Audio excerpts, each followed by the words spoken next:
Hello बच्चों, मैं शशि आप सबका स्वागत करता हूं शशि कैंपस पटना में। आज हम लोग बायोलॉजी का जो चैप्टर है जैव प्रक्रम पोषण, उसके बारे में हम लोग डिस्कस करने वाले हैं। देखिए, जैव प्रक्रम को इंग्लिश में लाइफ प्रोसेस कहते हैं। जैव प्रक्रम है क्या?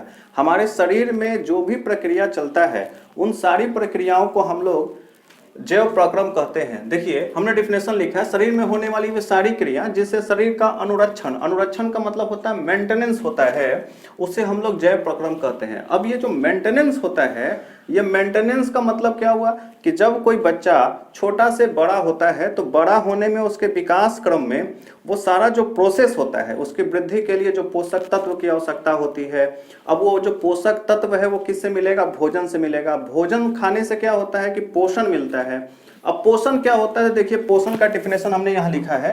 पोषण को इंग्लिश में न्यूट्रिशंस कहते हैं। न्यूट्रिशंस क्या है? वह प्रक्रिया जिसके द्वारा जीव पोषक तत्वों को ग्रहण करके उनका उपयोग करता है, पोषण कहलाता है। यानी पोषक तत्व हमें भोजन से प्राप्त होता है। और पोषक तत्व क्या है? हमारे शरीर में कार्बोहाइड्रेट है, प्रोटीन है, मिनरल्स है, वसा है, आयरन है, कैल्शियम है, मैग्नीशियम है, जो हमें फल से, सब्जी से, अनाज से, प्राकृतिक वनस्पतियों से प्राप्त होता है। अब जो ये पोषण है, ये पोषण दो तरह का होता है। पोषण दो प्रकार का होता है। एक को बोलते हैं स्व पोषण, दूसरा को बोलते हैं पर पोषण। स्व मतलब होता है खुद का पोषण, यानी कि स्व मतलब होता है अपना, यानी वह प्रक्रिया जिसमें कोई जीव स्वयं अपना भोजन संश्लेषित करते हैं। देखिए, संश्लेषित करने का मतलब होता है निर्माण करना, बनाना नहीं।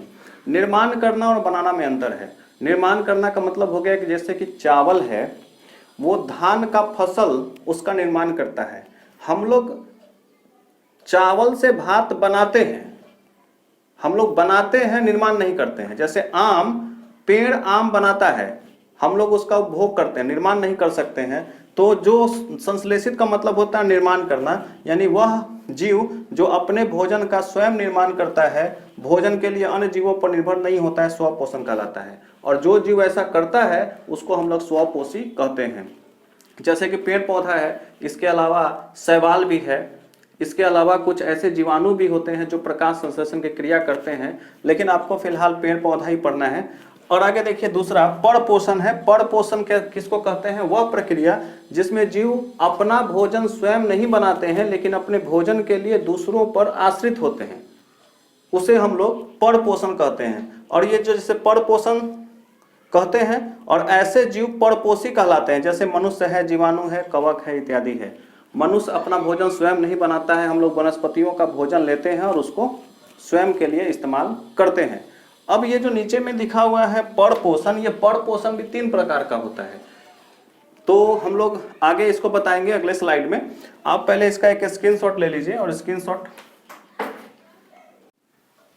हाँ चलिए आप लोग स्क्रीनशॉट ले लिए। अब देखिए, आपके सामने बोर्ड पर हम पर पोषण का प्रकार पढ़ाएंगे। पर पोषण 3 प्रकार का होता है। पहला है मृतजीवी पोषण, दूसरा है परजीवी पोषण, तीसरा है प्राणी संपोषण। अब देख लीजिए, पहला मृतजीवी पोषण किसे कहते हैं? मृतजीवी में देखिए एक शब्द लगा हुआ है मृत। मृत मतलब होता है मरा हुआ, यानी वैसा जीव जो अपना पोषण मरे हुए जीव से प्राप्त करते हैं, मृतजीवी पोषण कहलाएगा। जैसे देखिए, हमने डिफिनेशन लिखा है, वैसा पोषण जिसमें जीव मृत जंतु या पेड़ पौधों के शरीर से अपना भोजन प्राप्त करते हैं। और कैसे प्राप्त करते हैं? अपने शरीर की सतह से घुलित कार्बनिक पदार्थ के रूप में ग्रहण करते हैं, मृतजीवी पोषण कहलाता है। अब देखिए, यहाँ समझिएगा, यहाँ जो बात लिखा हुआ है कि मृतजीवी पोषण मतलब समझ में आ गया कि मरे हुए पेड़ पौधों को या जीव जंतुओं को खा के जो पोषण प्राप्त होगा उसे हम लोग मृतजीवी पोषण कहेंगे। लेकिन जो जीव खाएगा उसके पास इतना छोटा है, जैसे कि बैक्टीरिया है, कवक है, प्रोटोजोआ है, उसके पास खाने के लिए हमारे तरह मुंह नहीं है या पचाने के लिए पाचन तंत्र नहीं है, तो वो भोजन कैसे खाता होगा? मरे हुए जानवरों को कैसे खाता होगा या मरे हुए पौधों को कैसे खाता होगा? तो देखिए, यहाँ लिखा हुआ है कि अपने शरीर की सतह से घुलित कार्बनिक पदार्थ, घुलित का मतलब हो गया लिक्विड फॉर्म में, तरल फॉर्म में, कार्बनिक पदार्थ के रूप में ग्रहण करता है। कार्बनिक पदार्थ का मतलब हो गया वैसा पदार्थ जिसमें कार्बन की मात्रा उपलब्ध हो, उपस्थित हो, उसे कार्बनिक पदार्थ कहते हैं। तो उसको अपने शरीर की सतह से लिक्विड फॉर्म में अवशोषित कर लेगा, उसको हम लोग कहेंगे मृतजीवी पोषण। अच्छा, जो जीव ऐसा करते हैं वो मृतजीवी कहलाते हैं या अपघटक कहलाते हैं? जैसे जीवाणु है, कवक है, प्रोटोजोआ है इत्यादि। किताबों में आपने अपघटक पढ़ा होगा। अपघटक इसलिए कहते हैं क्योंकि ये मरे हुए जानवरों को सड़ाकर, गलाकर, उसे खुद खाकर नष्ट कर देते हैं। इस तरह से वातावरण को वो साफ सुथरा रखते हैं और प्रकृति में एक मेंटेनेंस, एक चक्र चलाते हैं, इसलिए उसको बोला जाता है अपघटक।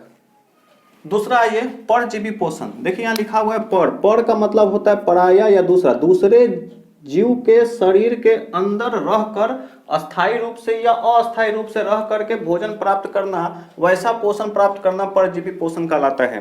देखिए हमने डिस्क्रिप्शन लिखा है, वैसा पोषण जिसमें जीव दूसरे प्राणी के संपर्क में अस्थायी या अस्थायी रूप से रहकर उससे अपना भोजन तरल, लिक्विड, तरल कार्बनिक पदार्थ के रूप में ग्रहण करते हैं, परजीवी पोषण कहलाता है।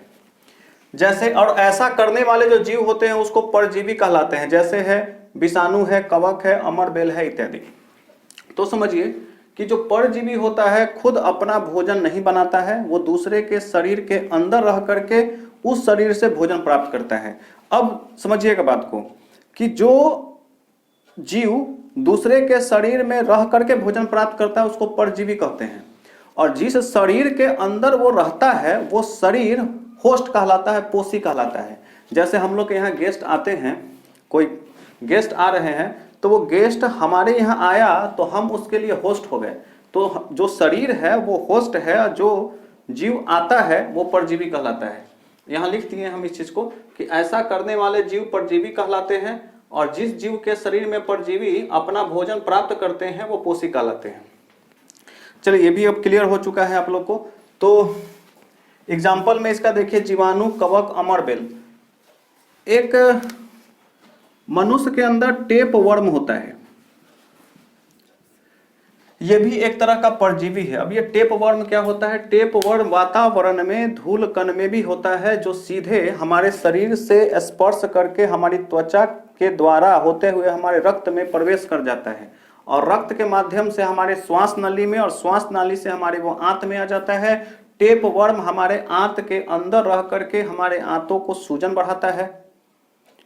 कभी कभी मल के साथ ब्लड भी आता है, अंदर पेट में दर्द होगा, मिचली आएगा, उल्टी होगा, ये सब कुछ टेप वर्म के अंदर प्रवेश कर जाने से ऐसा होता है। और ये टेप वर्म हमारे शरीर में लगभग 1 साल 1.5 साल तक रहते हैं, फिर स्वतः नष्ट हो जाते हैं। ये टेप वर्म का एग्जाम्पल हमने बता दिया। अच्छा, अब अमरबेल देखिए, ये पेड़ को खा जाता है। पेड़ को खा जाता है मतलब क्या करता है कि पेड़ के ऊपर चढ़ करके पेड़ को ढक लेता है। ढकने से क्या होता है? सूरज का प्रकाश पत्तों तक नहीं पहुंचता है, पत्तों का प्रकाश संश्लेषण नहीं हो पाता है, और धीरे धीरे पत्तियां पीली होकर के पेड़ पर से गिर जाती हैं। और जब पत्तियां गिर जाती हैं तो फिर ये स्वतः अमरबेल भी समाप्त हो जाता है। तो अमरबेल भी एक तरह का परजीवी है जो पेड़ पौधों के साथ संपर्क में रह करके अपना भोजन प्राप्त करता है, और टेप वर्म मनुष्य के अंदर। अगर एक और एग्जाम्पल अगर हम आपको समझाएं तो मलेरिया जो रोग होता है वो मादा एनाफिलिज मच्छर के काटने से होता है। तो मादा एनाफिलिज मच्छर के अंदर प्लाज्मोडियम नाम का एक प्रोटोजोआ होता है।